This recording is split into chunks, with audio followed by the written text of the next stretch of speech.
Assalamu alaikum everyone, and welcome to Physiochem.acadmey. So today we are going to start from rheology, and we will cover this course in 2 or 3 lectures. Basically, rheology is a branch of physics, or we can say it's a branch of material science. But rheology can also be studied under the course of chemistry. For example, if we are going to study the different rheological property of polymer, so we take into account the rheology of polymer. So the word rheology for the first time was used by the scientist Bingham, and he said that rheology is a combination of 2 Greek words. The very first one, rheo, which means flow, and the second one, logy, which means study.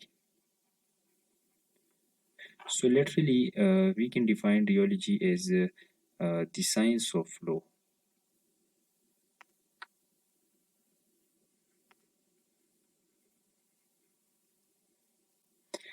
But scientifically, if we look at rheology, we can say that rheology deal with the flow behavior of material and deformation of material under some external force. No, this external force, or we can say under some external stress. No, this flow behavior of material and deformation of material, or we can say different rheological property of a material, can be studied through an apparatus which we call the rheometer. And what the rheometer actually done to our compound, it apply a control stresses, or we can say it apply a control strain and measure the response of our fluid, or we can say it measure the response of our material to a controlled stress or strain. And then from the resulting data, we determine basically,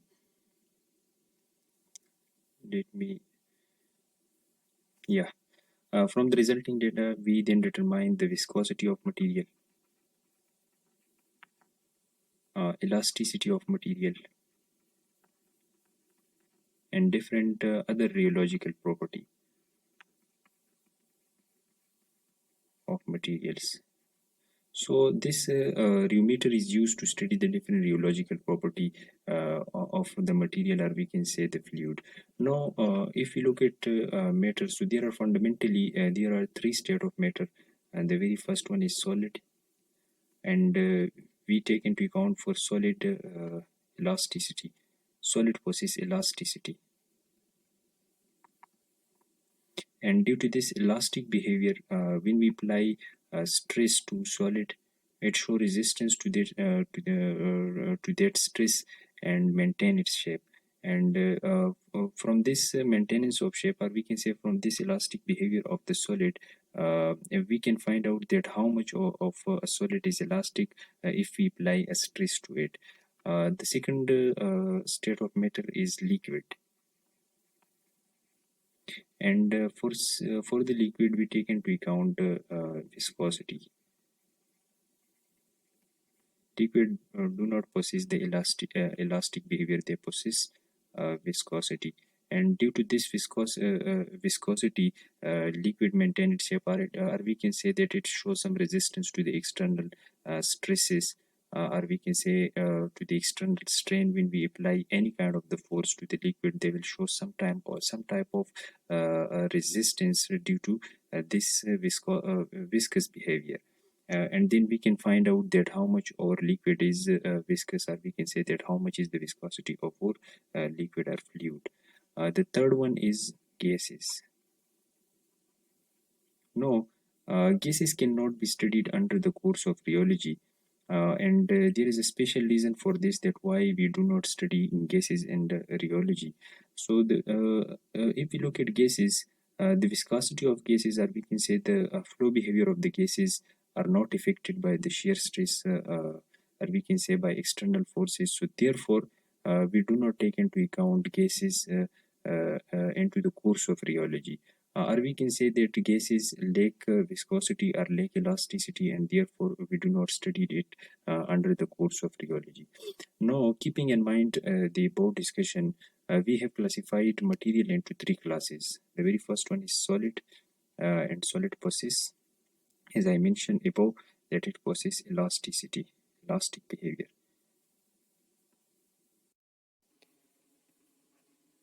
We called these material as viscoelastic material or pseudoelastic material because these material possess both the characteristic of solid and liquid. If we discuss it further, they possess flow behavior just like the liquid, and they possess elastic behavior just like the solid. No, if we consider some example from our daily life for the viscoelastic material, so every one of us use toothpaste on daily basis, and if we look at toothpaste, at the composition of toothpaste, so it is like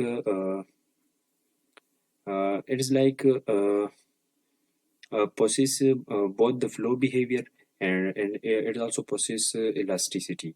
So it is a pseudo-elastic material, or we can say viscoelastic material. In the same way, shaving cream is another example, and there are many more examples of the pseudo-elastic material, or we can say viscoelastic material. In the same way, keeping in mind this behavior of pseudo-elastic material or viscoelastic material, we can further classify these on the basis of the character which it dominate. For example, if liquid character dominate in viscoelastic material, we will call those material as viscoelastic liquid. And in the same way, if solid character dominate, in or viscoelastic material, then we will call them as viscoelastic solid.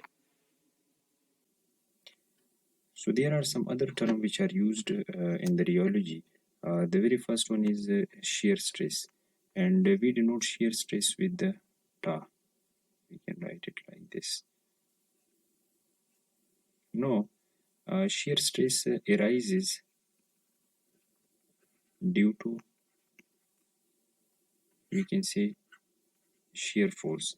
And shear force is basically when we apply the force at an angle other than 90 degree, or if we apply the force parallel to the surface of the fluid, we will call them shear force. And the stress which arises due to this shear force we will call them shear stress. No, let's consider our material here is fixed at a surface, and we this material is fixed here now. No, if we apply a shear force from this direction, which is parallel to the surface of this this material will move here. This will move here like this, and the we can say the bottom is fixed. This bottom will not move, and this surface will move here.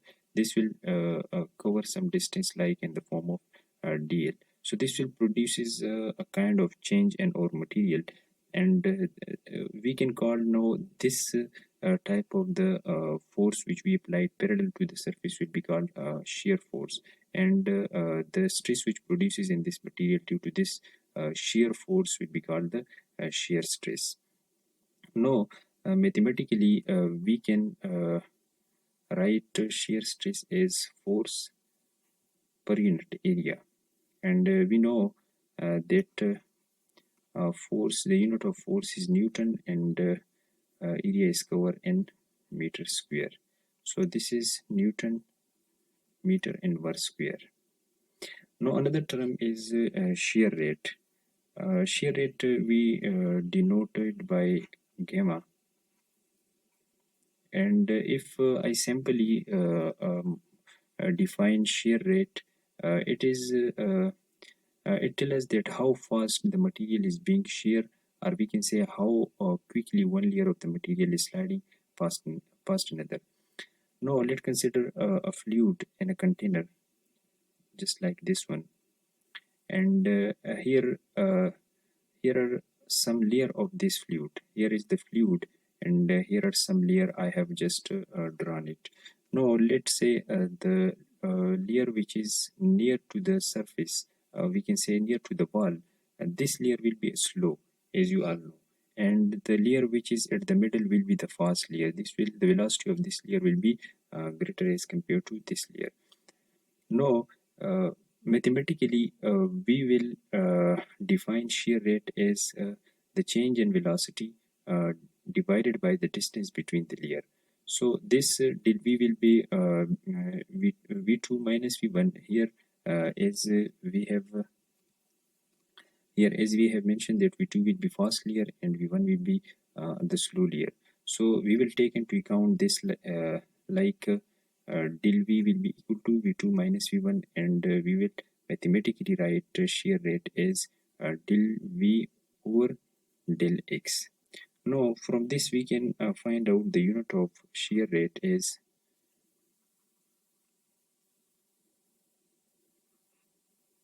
we know that velocity is meter per second and distance is meter.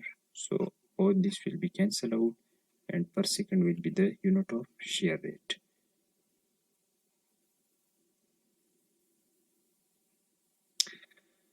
Now moving down, and let's discuss a bit about the viscosity. So viscosity, as we all know, is the internal resistance to the flow of liquid. But in terms of rheology, viscosity is something like the ratio of shear stress and shear strain. We will consider viscosity as the ratio of shear stress and shear rate in terms of rheology. So viscosity will be